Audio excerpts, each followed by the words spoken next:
бір сәтке елестетіңізші. Егер музыка болмаса, біздің эмоцияларымызды кім сөйлетер еді? Ал егер кино болмаса, біз көрмеген тағдырды қалай түсінер едік? Сәлеметсіздер ме? Бұл жастарға арналған аудиоподкаст. Сіздермен бірге мен, болашақ журналист, тележүргізуші Айша Бекзатқызы. Бүгін біз күн сайын жанымызда жүрсе де, кейде мән бермейтін бір құбылыс туралы сөйлесеміз. Ол қазіргі музыка мен киноның жастар өміріндегі рөлі. Бүгінгі жас экран мен құлаққап дәуірінің адамы. Қазіргі музыка мен киноның жастар өміріндегі рөлі орасан зор. Жұмыс істеп жатқанда музыкамен бірге жасаймыз, жолда подкаст немесе плейлист тыңдаймыз, кешке фильм немесе сериал көреміз. Яғни музыка мен кино біздің күн тәртібіміздің ажырамас бөлігіне айналған. Музыка бұл жай дыбыс емес, ол эмоцияның тілі. Кейде адам өз сезімін сөзбен жеткізе алмайды, бірақ бір ән бәрін айтып береді. Қуанышта биік ноталар, мұңда баяу әуен, ал үмітте жігерлі ырғақ бар. Ғалымдар сүйікті музыка тыңдағанда мида дофамин, яғни қуаныш гормоны бөлінетінін айтады.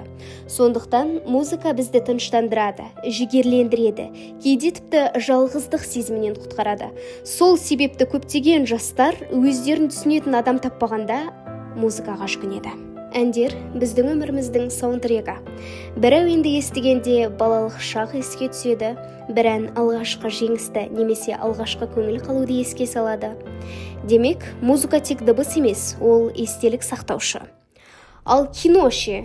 Кино өмірдің ең көркем моделі. Фильмдер арқылы біз басқа елдерді көреміз, басқа адамдардың тағдырын сезінеміз, өзіміз бастан кешпеген жағдайларды түсінеміз. Бір фильм 2 сағаттың ішінде тұтас бір өмірді сыйдыра алады.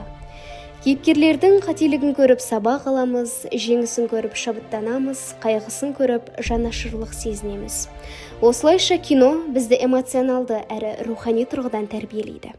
Көптеген жастар болашақ мамандығында көрген фильмдерінің әсерінен таңдайды.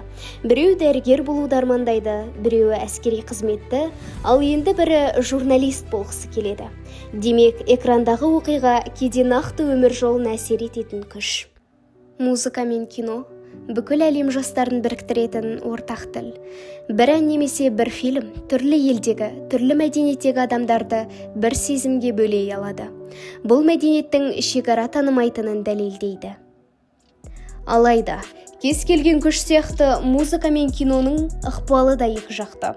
Зорлық-зомбылықты қалыпты құбылыс ретінде көрсету, жеңіл табыс идеясын дәріптеу, немесе жалған өмір салтын әдемі етіп ұсыну жастардың құндылықтарына кері әсер етуі әбден мүмкін.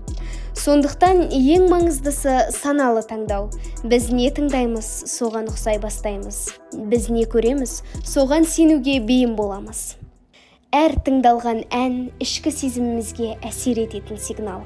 Әр көрілген фильм санамызға жазылатын жаңа тәжірибе. Сондықтан экран мен құлаққаптың ар жағында не тұрғанын таңдау, өз болашағымызды таңдау деген сөз.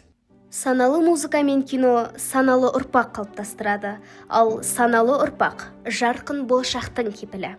Тыңдағандарыңызға рахмет.